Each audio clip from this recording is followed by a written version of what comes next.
tema do mês de maio, deste encontro, é sobre Maria, a jovem Maria, né?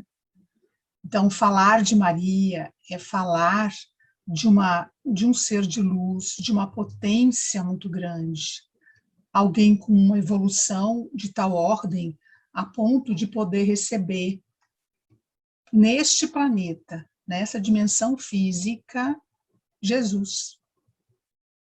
Então, por aí a gente tem uma noção do que significa, né, uma breve noção do que significa o estopo evolutivo de Maria, para que ela pudesse estar na condição de mãe de Jesus.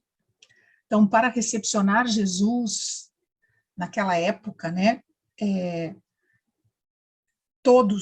muitos foram os precursores, né, muitos foram os precursores da vinda de Jesus. Então, para recepcionar Jesus, o Evangelho dá notícias de uma pequena congregação de espíritos, né, que a feição de de transformadores elétricos conjugados vem criar um campo eletromagnético para receber Jesus. E entre eles está Maria e está José, os pais de Jesus. Então, eles foram acumuladores de energia potencializada para, como eu disse, gerar esse campo eletromagnético, que pudesse canalizar recursos necessários para melhor receber Jesus como a força que vinha trazer a boa nova, né, a regeneração para a humanidade. E Maria, a jovem Maria, pura de Nazaré, acolhe o embaixador celeste nos seus braços maternais. E ela, nesse momento, se achava numa posição de louvor a Deus, né, diante de Deus. E José da Galileia seria o pai que teria a tutela, junto com Maria, para receber esse ser de luz, né, esse ser tão especial, tão importante para a nossa evolução. E, claro, Jesus chega, né, na calada silenciosa da noite, na humildade da manjedoura, trazendo o código da fraternidade, do amor para todos os corações. Então, a humildade representa a chave da sua chegada nesse planeta, né? E Humberto de Campos, no livro Boa Nova, fala que Maria, como mãe, né, jovem mãe, e como todas as mães, ela se preocupava muito com a educação de Jesus, com o desenvolvimento de Jesus. E, claro, Jesus sabia o que veio fazer. Maria tinha uma breve noção, mas ela era mãe, ou tinha muitas noções e a gente não sabia. Mas encarnando a condição de mãe neste planeta, né? Ela tinha preocupações com o futuro dele, com a educação, com o futuro. Aí ele responde a ela, quando ela fala dessa preocupação, né? Humberto de Campos, na Boa Nova, nos diz que ela diz a ele: mãe, toda preocupação útil e generosa no mundo é preciosa. Entretanto, eu já estou com Deus. Meu Pai deseja toda a exemplificação que seja boa, e eu, desse modo, escolherei a melhor escola. Então, Jesus já... Isso com adolescente, né? Porque você tem notícias da infância de Jesus, depois tem um intervalo dos 12 aos 30 anos, que não se tem nenhuma noção do que acontece com Jesus, se especula, né, que ele foi aprender, que ele foi para o deserto, que ele foi aprender com outros sábios, em vários lugares da época, mas não se tem nenhuma certeza do que aconteceu com ele. Se sabe que ele se recolheu para um aprendizado profundo no período da adolescência e início da fase adulta. Depois ele retorna aos 30 anos, perto dos 30 anos. E aí, como diz Francisco Canto Xavier, né, o que nos interessa saber dele, Jesus, é apenas o seu código de amor. Então, Maria, para poder receber Jesus, estava pronta nesse código do amor também para poder ajudá-lo a implantar neste planeta esse código. Então, Maria, ao longo dos séculos, ela foi se tornando, né, a grande mãe, ela foi se tornando a grande mãe, ela foi se tornando o arquétipo. E o que é um arquétipo? Um arquétipo são padrões energéticos inerentes, né? Dentro da psique humana, é aquilo que nós recebemos das gerações anteriores, que está no nosso inconsciente coletivo. Então, Maria foi se tornando a Santa Maria para a Igreja Católica, a Mãe de Jesus para nós espíritas, a Mãe de Deus na Igreja Católica e nas outras religiões, né? Por isso ela se tornou a Santa, e ela é o arquétipo da mãe boa, a boa mãe, a mãe idealizada, né? Aquela mãe que nós humanas almejamos ser, mas que estamos muito longe disso ainda, muito, muito longe.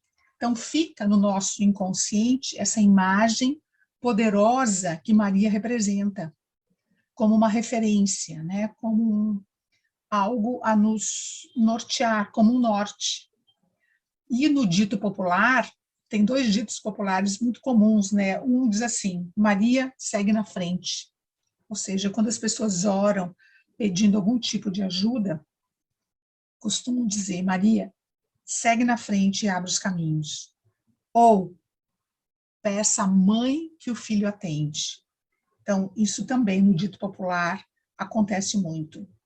Das pessoas orarem a Maria para pedir uma bênção, uma cura, uma dádiva, né? Porque sabem que as mães têm uma escuta poderosa. As mães têm uma escuta muito específica, muito ímpar, né?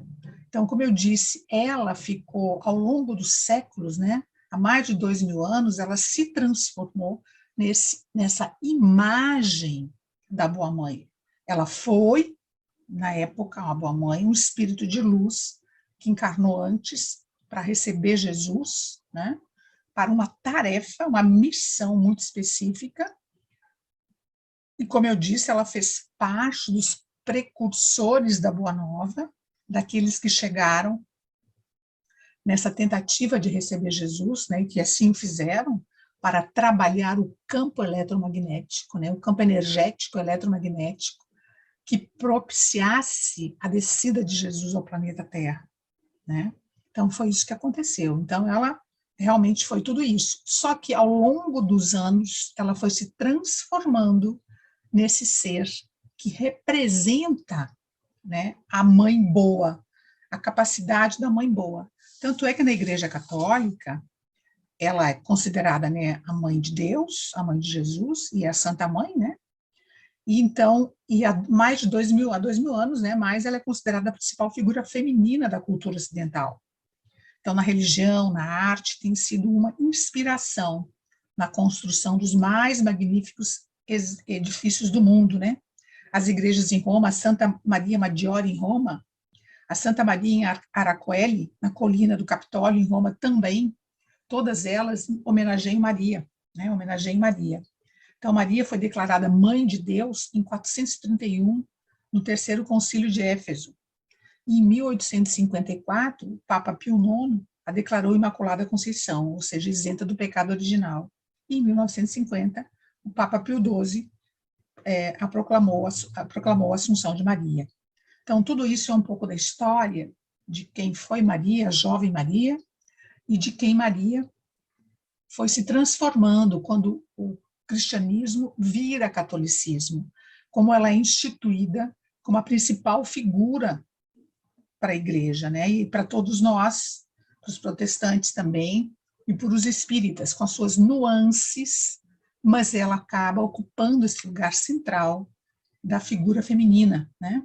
Então, os católicos, geralmente, eles se surpreendem muito quando veem que Maria é tão pouco mencionada no Novo Testamento, né? Há poucas referências a ela.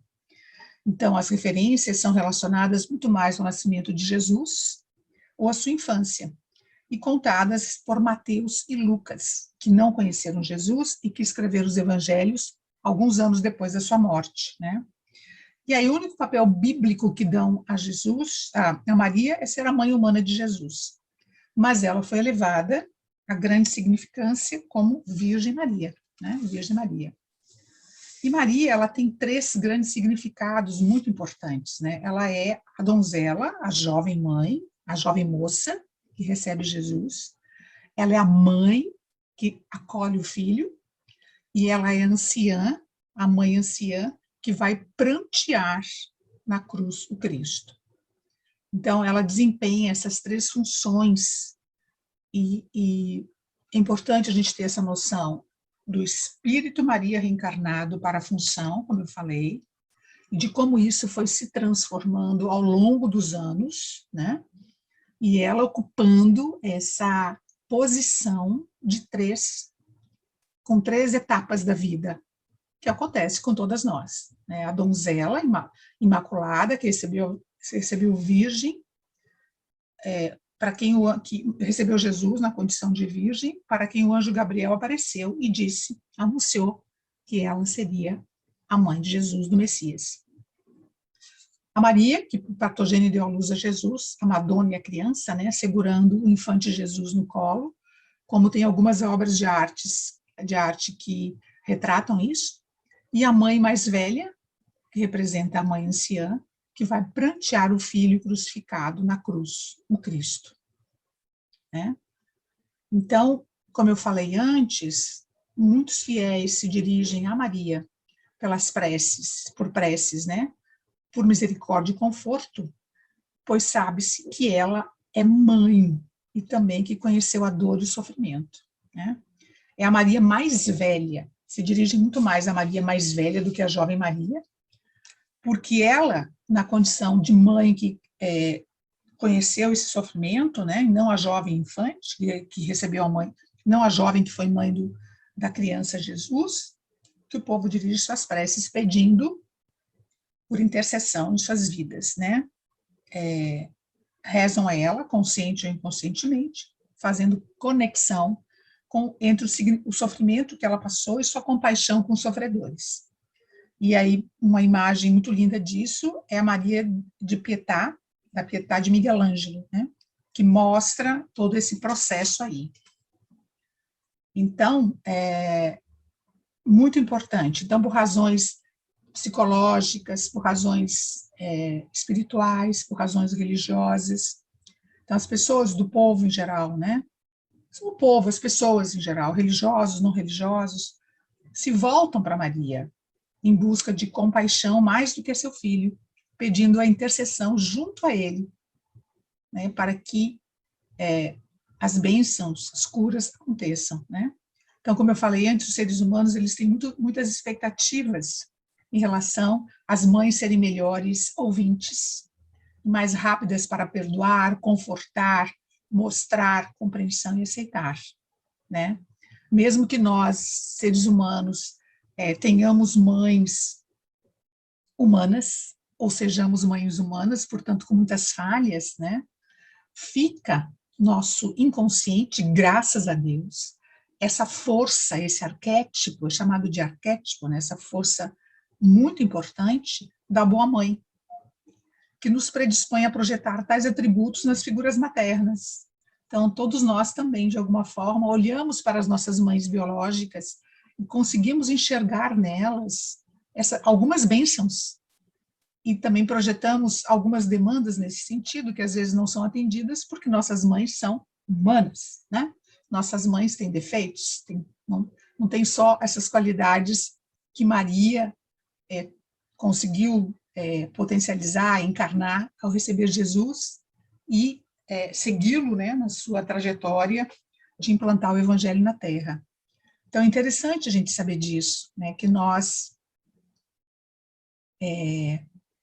projetamos isso, projetamos nas nossas mães biológicas, e a maior dádiva que nossas mães nos deram é a vida, né? Então, essa não tem preço, essa não tem preço.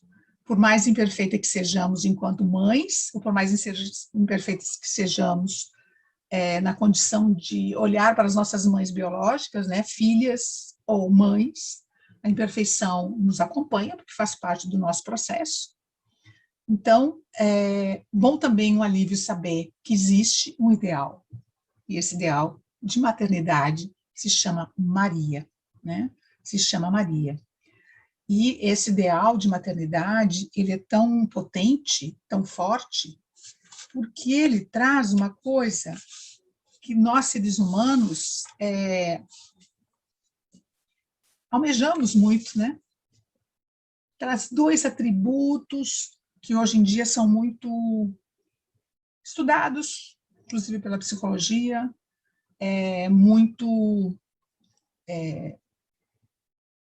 acho que o termo é estudados, observados, né? Colocados como um potencial que os seres humanos podem desenvolver.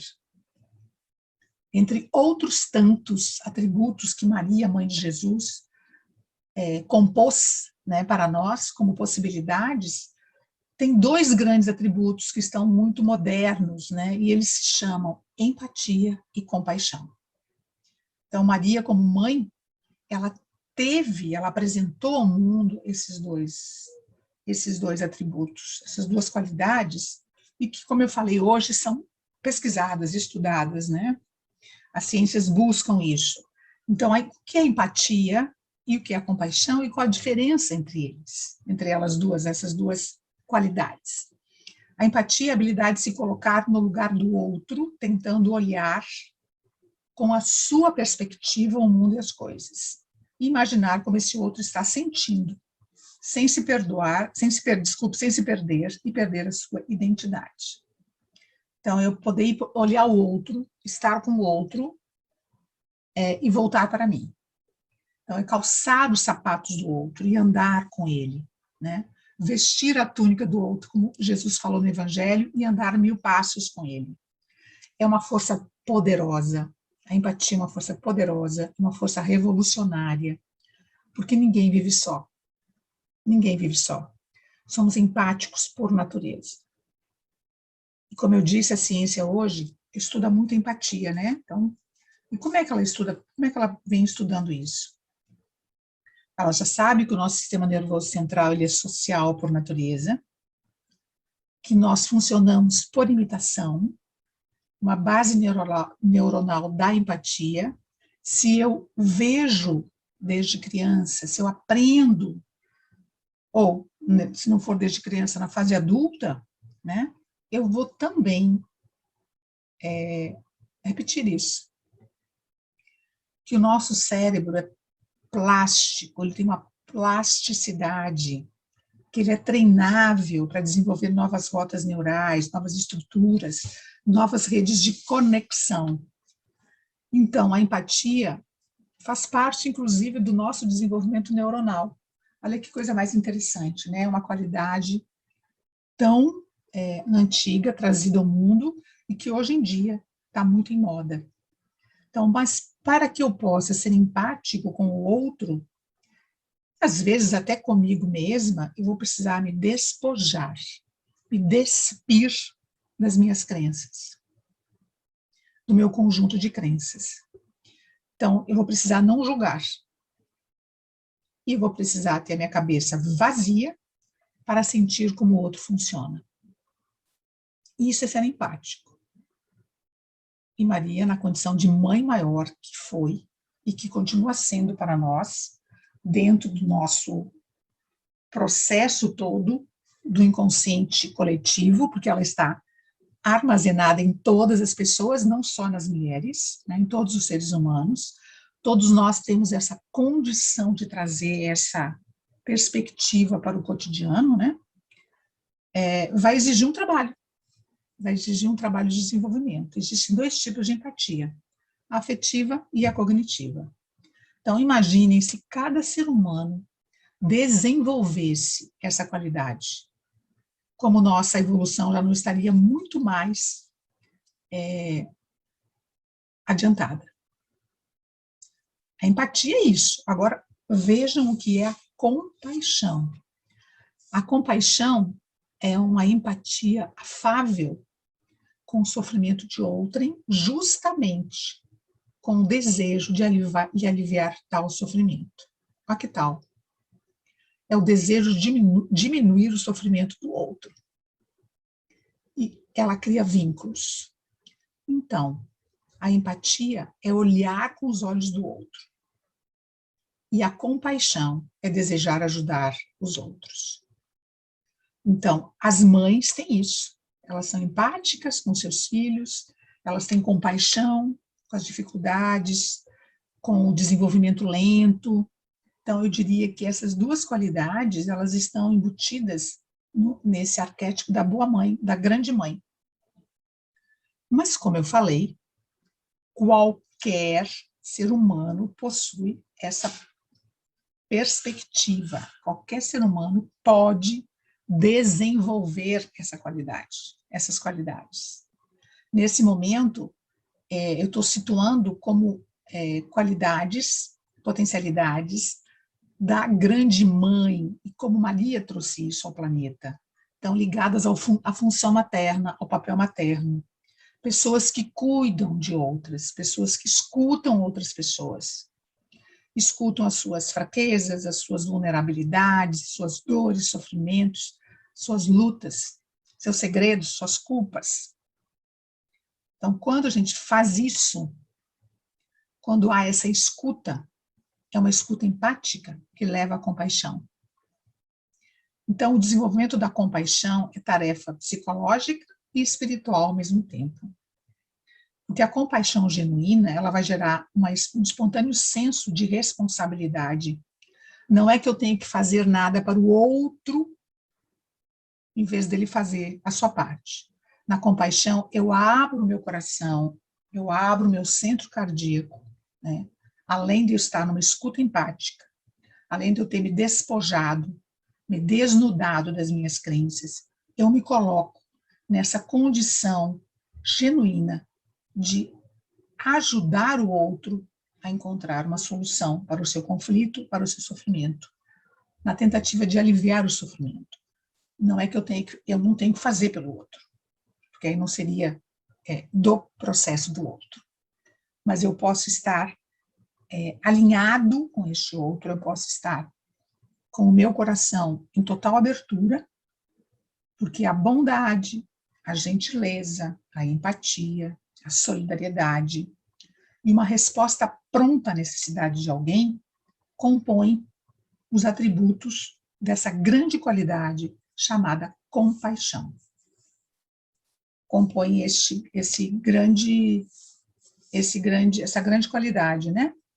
Então, o que acontece? É muito importante que a gente possa ouvir com empatia, aceitar a pessoa e seus sentimentos, sem julgamento ou defesas, ouvir e suportar a dor do outro, a zanga, o sofrimento, e ajudá-lo a aliviar tudo isso. Um ato de reação que envolve sentimento e ação, mas que não se observa nenhuma ação física, muitas vezes. Isso é cura. Porque nós somos seres que precisamos uns dos outros, né? Então, assim, essa é a forma como as pessoas se curam daquilo que lhes foi feito, ou do que fizeram, e que os fez se sentirem tão apertados, tão afastados, tão apartados do que seria, aspas, o normal. Então, contar um segredo com coragem e ouvir com compaixão são duas metades do processo de cura.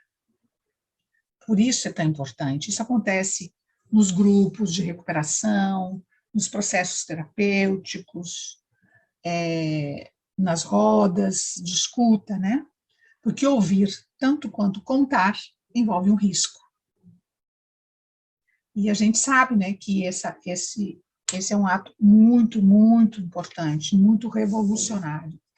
E aí, voltando para a maternidade, né, Maria, então, a grande mãe, a gente pode incluir nesse aspecto, do ponto de vista ideal, né, do ponto de vista real, isso existe, não 100%, mas existe numa medida mínima que seja, né? A gente vai trazer todas essas qualidades que eu falei, da compaixão, da empatia, que são mega qualidades, e que precisam de um desenvolvimento espiritual e psicológico, e colocar isso na função materna. E qual é a função materna? É cuidar.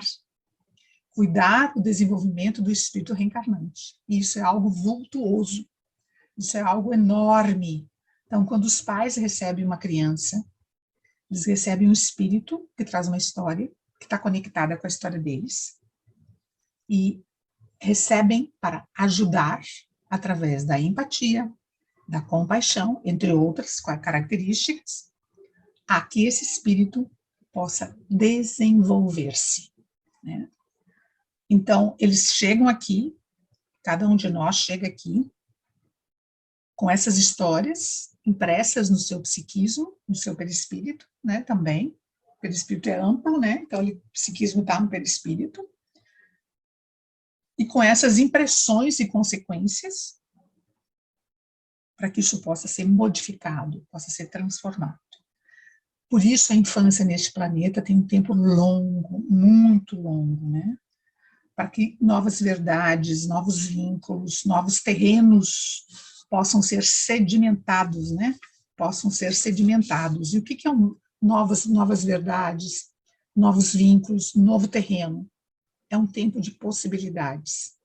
É um campo de possibilidades que está disponível para que a mãe, a família, né? Nesse momento eu estou me referindo à mãe, à função materna, mas eu não vou excluir a função paterna também, possam juntas receber esse espírito, né? E criar esse campo humano, por mais imperfeito que seja, mas que possa ser um campo que acolha, que atrai, que é atraído para receber determinado reencarnante, né? Determinado espírito reencarnante.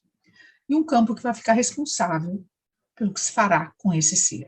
Então, esse campo é composto dessas funções, materna e paterna. E, nesse momento, eu estou colocando a função, as qualidades, aliás, da empatia e da compaixão na função materna, mas na função paterna também existe as mesmas qualidades. Elas só podem se expressar de uma maneira diferente.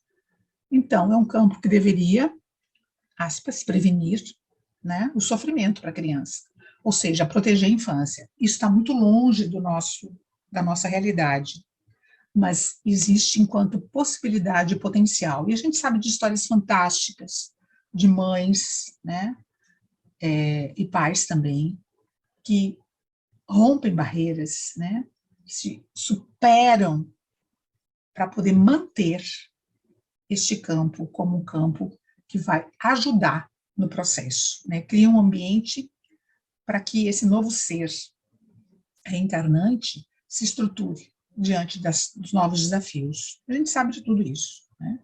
Então, ter um filho, receber uma missão e ter uma grande oportunidade. E Maria é um exemplo de que ela pôde dar a essa missão o êxito necessário, né? Ela pôde fazer com que esta missão se transformasse no êxito que foi, né, a encarnação de Jesus. Então, os filhos chegam porque eles são mestres que a vida envia para nós, né? Para que os pais tenham novas oportunidades de aprendizado e renovação, ao mesmo tempo que cuidam, né? Amam os filhos, né? Amam, cuidam desses filhos, promovem o desenvolvimento. Então, esse cuidar está vinculado a esse amor maior, que no nosso universo, neste planeta Terra, Maria é o grande símbolo, é a grande referência, né, nesse sentido, porque ela foi a mãe de Jesus, né, e continua sendo a mãe de Jesus nas nossas preces, na nossa imaginação, nas nossas dores, nos recursos que nós pedimos a ela que nos dê força, coragem, né? Então, ela está no imaginário de todos nós. Ela está lá operando com uma força muito grande, muito poderosa. E ela traz essas qualidades encarnadas nela e deixa para que a humanidade possa vir a desenvolvê-las, né? A empatia e a compaixão. E sabendo que a empatia está dentro da compaixão. A compaixão é um passo além. A empatia, eu vou no outro, escuto o outro, me desnudo de mim mesma. Na compaixão, eu vou até o outro, eu escuto, porque a empatia está embutida, né, dentro dela, mas eu crio um nível de comprometimento energético, vibratório, afetivo, com a solução daquele problema, a solução daquela dor, daquele sofrimento, daquele conflito. mesmo que não caiba a mim fazer nada diretamente. Quando se trata de um amigo, né, de um ser que eu estou escutando. Quando se trata de uma criança, de um adolescente, aí, claro, a função materna vai fazer com que esses pais precisem, em muitos momentos, ter uma atitude, né, além de uma atitude, além de uma posição concreta, muitas vezes, né, porque tem esse comprometimento na compaixão com a resolução do conflito. Então, eu espero que Maria abençoe a cada um de nós. Eu espero que a grande mãe que Maria representa envolva todos nós nas nossas carências, nas nossas falhas como mães e nas nossos desejos e demandas como filhos, né? De mães também imperfeitas, que somos todos. Então, que Maria possa trazer tudo isso para cada um de nós. Eu desejo isso do fundo do meu coração, da minha maior empatia com todos aqueles que estão ouvindo, para que possam lembrar de Maria e trazê-las para o coração da paz.